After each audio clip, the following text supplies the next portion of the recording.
रूसी राष्ट्रपति Vladimir Putin आज शाम भारत आ रहे हैं। उनका ये राजकीय दौरा बेहद अहम माना जा रहा है, क्योंकि यूक्रेन युद्ध शुरू होने के बाद अंतर्राष्ट्रीय प्रतिबंधों के बीच वो पहली बार भारत आएंगे। पुतिन अपने इस 2 दिवसीय दौरे में भारत रूस के 23वें वार्षिक शिखर सम्मेलन में हिस्सा लेंगे। पुतिन के भारत दौरे की जानकारी देते हुए रूसी राष्ट्रपति भवन क्रेमलिन की तरफ से जो बयान जारी किया गया है, उसमें ये कहा गया कि राष्ट्रपति का भारत दौरा विशेषाधिकार प्राप्त स्ट्रेटेजिक पार्टनरशिप के लिए बेहद अहम। और देखा जाए तो इस दौरे के मायने इसलिए भी बड़े हैं क्योंकि 4 साल बाद पुतिन का भारत दौरा हो रहा है। ऐसे वक्त में हो रहा है जब पश्चिमी दबाव भारत और रूस दोनों के बीच। आज इस वीडियो में हम आपको ये भी बताएंगे कि पुतिन के भारत दौरे में दोनों देश किन मुद्दों पर बात करेंगे और क्या-क्या संभावित समझौते हो सकते हैं। सबसे पहली चर्चा संभव है व्यापार पर। रूसी राष्ट्रपति के प्रेस सचिव दिमित्री पेस्कोव ने हाल ही में कहा था कि बहुत से देश भारत रूस के व्यापार के रास्ते में बाधाएं खड़ी कर रहे हैं, लेकिन दोनों देश इसका सामना करने के लिए तैयार हैं। उन्होंने कहा कि दोनों देश आने वाले 5 सालों में द्विपक्षीय व्यापार को $100 अरब तक पहुंचाने के लिए प्रतिबद्ध है। अच्छा, आपको ये भी बता दें कि व्यापार के अलावा रूस लगातार अपने हथियारों की पेशकश भी भारत के सामने कर रहा है। Su-57 और S-400, S-500 को लेकर भी बहुत सी खबरें हैं। इस दौरे पर दूसरा सबसे अहम मुद्दा यही रक्षा समझौता होगा।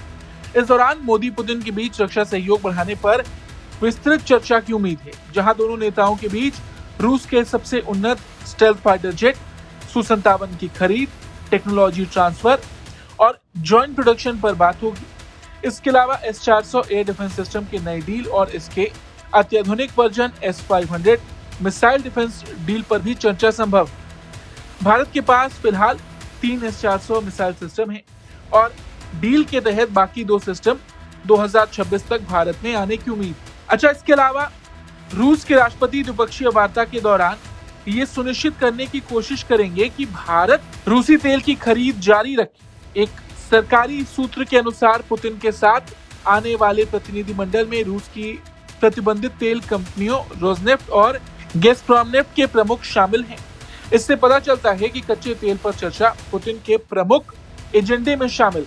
इसके अलावा पीएम मोदी और पुतिन के बीच नागरिक परमाणु सहयोग पर भी विस्तृत चर्चा होने की उम्मीद है। इसके अलावा दोनों नेता रूस यूक्रेन युद्ध, नौकरियों और भारत रूस के लोगों के आपसी संबंधों को बढ़ाने पर भी बात कर सकते हैं। कुल मिलाकर देखा जाए तो पुतिन का भारत आना दोनों ही देशों के लिए फायदेमंद साबित होगा। रूस की बात करें तो इस दौरे से उसे रक्षा, व्यापार और कई क्षेत्रों में फायदा होगा। ट्रंप के बढ़ते दबाव के बीच पुतिन भारत को तेल और गैस सप्लाई बनाए रखने के लिए राजी करेंगे। और अगर रक्षा के क्षेत्र में देखें तो S-400, S-500 और Su-57 पर अगर कोई समझौता हो जाता है तो इससे रूस को तो फायदा होगा, साथ ही साथ भारत की जो रक्षा क्षमता है वो भी बढ़ जाएगी। अगर भारत के नजरिए से देखें तो पुतिन के भारत दौरे में कई डिफेंस डील होंगी, जिसकी बात हमने पहले भी की, जिससे भारत का डिफेंस सेक्टर और मजबूत हो सकता है। पश्चिमी तेल बाजार में असुरक्षा के बीच रूस से तेल और ऊर्जा की सप्लाई भारत को सस्ती और भरोसेमंद एनर्जी दे सकती।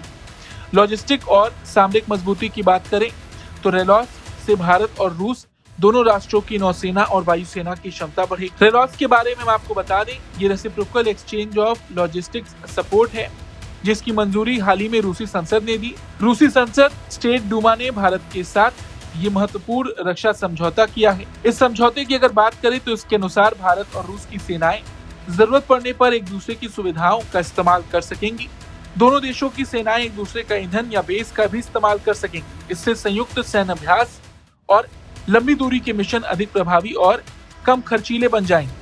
कुल मिलाकर ये दौरा दोनों ही देशों के लिए ढेर सारे मौके लेकर आ रहा है, जो आपसी साझेदारी को एक नए मुकाम तक पहुंचाने का काम करेगा। इस खबर पर आपका क्या कुछ कहना है, कमेंट करके जरूर बताएं। ब्यूरो रिपोर्ट, भारत तक।